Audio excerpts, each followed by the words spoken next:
नमस्ते दोस्तों, marble flooring Jitendra Sharma में आपका स्वागत है।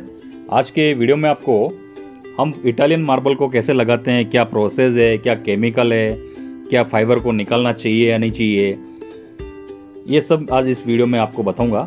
हो सके तो आप वीडियो को पूरा देखें और एक लाइक कर दिया करें। तो और भी मैं ऐसे कुछ टेक्निकल जो वीडियो है वो आपको दिखाता रहूँगा।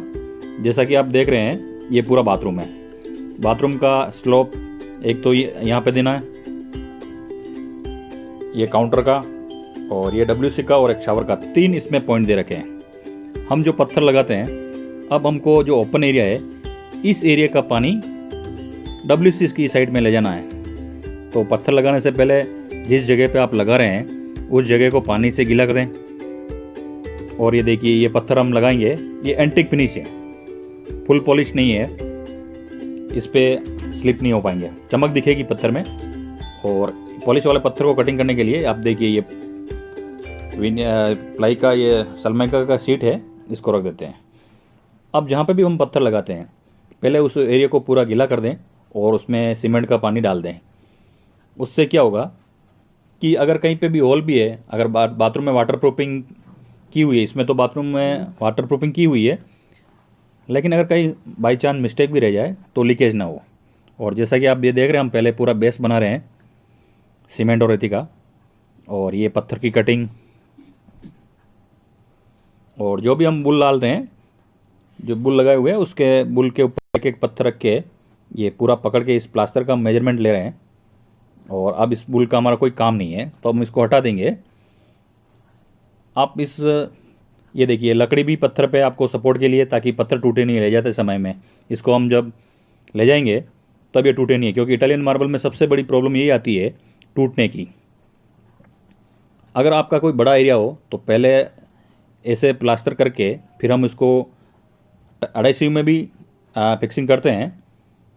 इसको हम 250 में फिक्सिंग नहीं कर सकते, क्योंकि स्लोप 3 जगह स्लोप ले जाना है। तो उसके लिए आप देखिए, पूरा प्लास्टर कर देंगे इसका। और ये आप देख सकते हैं, पूरा सेम प्रोसेस हम जो टाइल्स लगाते हैं वही प्रोसेस इसमें कर रहे हैं। अब इसमें हम क्या यूज़ करेंगे जॉइंट में, वो भी आप पूरा स्टेप बाय स्टेप इस वीडियो में देख पाएंगे। तो आपसे ये रिक्वेस्ट करता हूँ कि आप वीडियो पूरा देखें, ताकि आपके जो भी कमेंट है, मन में जो भी है, अगर आप लगा रहे हैं पत्थर या लगवाएंगे घर में इटालियन मार्बल, तो उसका एक आप आइडिया ले सकते हैं। प्लास्टर कर दिया पूरा। और स्लोप का सबसे ज़्यादा ध्यान रखना आपको, कि पानी जहाँ पे ट्रैप है वहीं पे जाए। अगर ट्रैप में कुछ मिस्टेक है तो आप फिटिंग से 2 दिन पहले जो भी कस्टमर है उनको बोल दीजिए कि हम इसमें फिटिंग करेंगे। आपका कोई भी अगर प्लम्बिंग का या इलेक्ट्रिक का किसी भी काम हो तो आप चेक करवा दीजिए, तो आपका इजी हो जाएगा। ये जो है सैंड, इसमें ये रोबो सैंड है, ये बनाई हुई सैंड है पत्थर की, क्योंकि ओरिजिनल सैंड तो आजकल बहुत ही कम मिलती है। तो हम भी ये रोबो सैंड ही यूज़ कर रहे हैं इसमें। एक तो आपका शावर का एरिया ये देखिए कोने में, और ये क्रॉस भी चेक कर लिया पट्टी से, ताकि जब भी हम पत्थर लाएं तो हमारा डबल काम नहीं हो। बस लाके पत्थर रखा, सीमेंट पानी डाला। बाकी ऐसे में क्या होता है कि अगर हम कोई भी काम अंदाज से करते हैं, जैसा देखिए ये पत्थर है, लकड़ी का सपोर्ट लगा दिया ताकि टूटे नहीं पत्थर। बाकी बहुत बार ये पत्थर टूट जाता है। अब इसके पीछे एक फाइबर शीट है। अब ये फाइबर शीट निकालनी चाहिए या नहीं चाहिए, सबसे बड़ा सवाल यहीं पे आ जाता है। और इसका फिगर भी खड़ा फिगर है, तो ये टूटने का बहुत चांस है इसमें, इसीलिए लकड़ी के राफ्टर लगाए हुए हैं। अब ये खांचा जो काटना है चौखट का, अब देखिए हमने जो अगला जो पत्थर लगाया हुआ है, जो आप देख रहे हैं वीडियो में, ये जो अगला पत्थर लगाया हुआ है, ये साइड से चौखट का यहाँ दरवाज़ा आएगा, ये दरवाज़ा नीचे रहेगा। ये 1.25 इंच पत्थर नीचे है, ताकि पानी, बाथरूम का पानी ड्रेसिंग में नहीं आ जाए। और ये जो पत्थर खड़ा होगा सामने दीवार में, ये शावर एरिया है, इसीलिए प्लानिंग से काम करना पड़ता है। ये जॉइंट से जॉइंट पूरा वो वाल में मिलाना पड़ेगा। तो आप भी जब पत्थर लगाएं तब ध्यान रखें इस चीज़ का। और एक बार वापस हम लाइन डोरी से पूरा चेक कर लेंगे इसको। और फिर इस पर अगर हम पत्थर लगा रहे हैं, देखिए चारों तरफ के आपके बुले हैं, वो सब चेक करना पड़ेगा। बाथरूम में हमेशा आप इस बात का ध्यान रखिए, कभी भी देखिए हम पानी डाल के पूरा चेक करेंगे कि हमारा पानी जहाँ जाना चाहिए वहाँ जा रहा है या नहीं रहा है, क्योंकि पत्थर लगने के बाद में आपके पास कोई ऑप्शन नहीं है।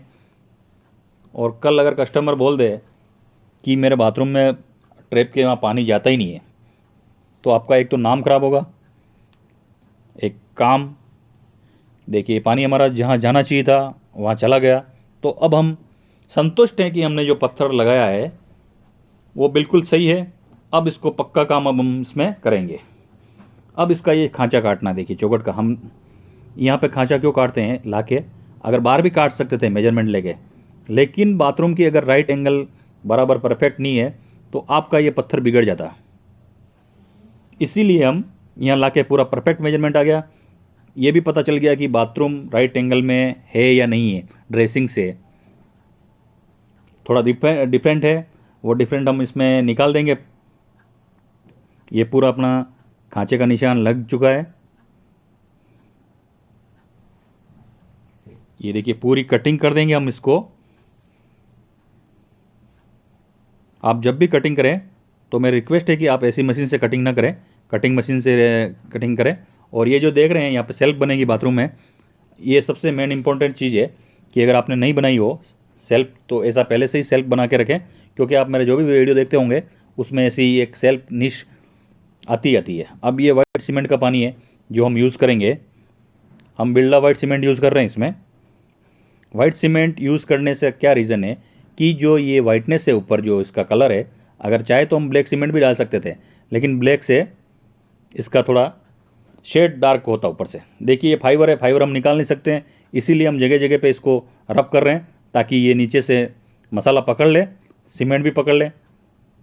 और ये फाइबर का जब भी आप ऐसा काम करें इस चीज़ का ध्यान रखना कि अगर फाइबर की सीट में ऐसा कर रहे हैं आप, हो सकता है आपको एलर्जी हो, छींकें आए या खुजली भी आ सकती है शरीर में, या चींटियाँ काटने जैसा भी हो सकता है।